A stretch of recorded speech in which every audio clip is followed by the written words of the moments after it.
আমি এখন এই মুহূর্তে আছি কোটবাড়ি, যে শালবন বিহারের যে মেইন গেট, এই মেইন গেটে আছি।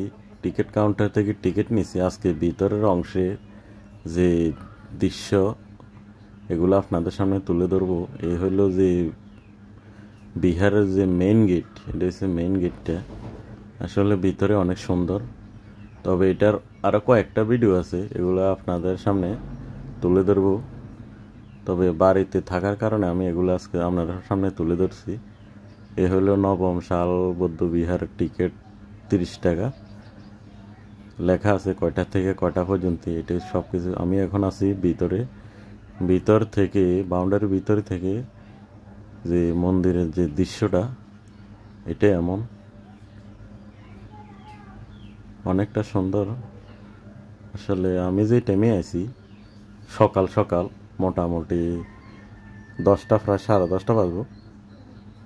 এই সময় আসার কারণে আসলে আমার একটু ফায়দা হয়েছে কি, পর্যটক আসলে একটু কম আছে, যারা ঘুরতে আছে তারার সংখ্যা কম। আমি বা আরেকজন লোক আছে। এ হলো সামনের যে গার্ডেন, সামনের গার্ডেন, এটা হচ্ছে সামনের গার্ডেন।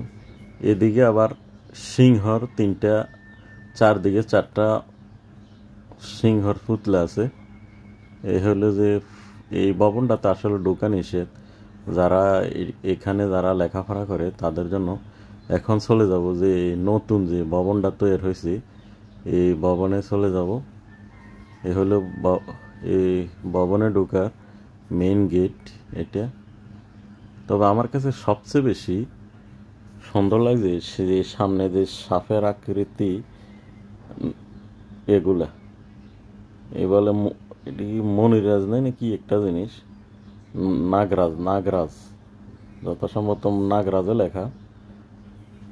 তবে এগুলা দেখতেই আসলে অনেকটা সুন্দর।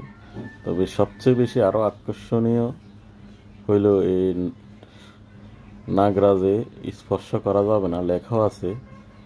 এই হলো, এগুলো আসলে দেখতে অনেকটা সুন্দর। আমি এখন আছি যে মন্দিরের অন্য সাইডে, যে বৌদ্ধ বিহারের অন্য সাইডে। এতটা সাফ সুতরা, এতটা ক্লিন, আসলে 5 হওয়াতে এগুলা রাখছে সুন্দর করে।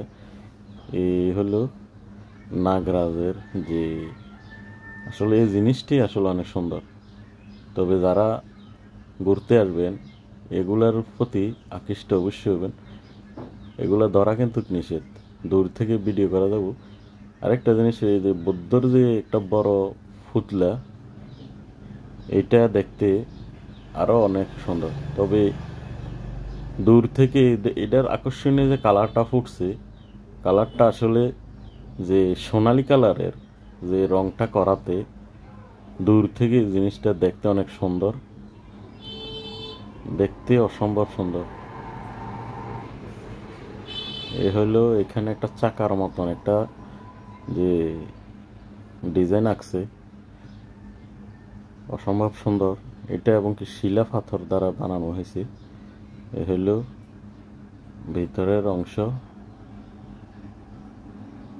এখন দেখাবো, এটার আর অনেক ভিডিও আছে, আপনাদের সামনে অবশ্যই তুলে ধরবো। বাকি অংশগুলো দেখার জন্য অপেক্ষা করতে হবে।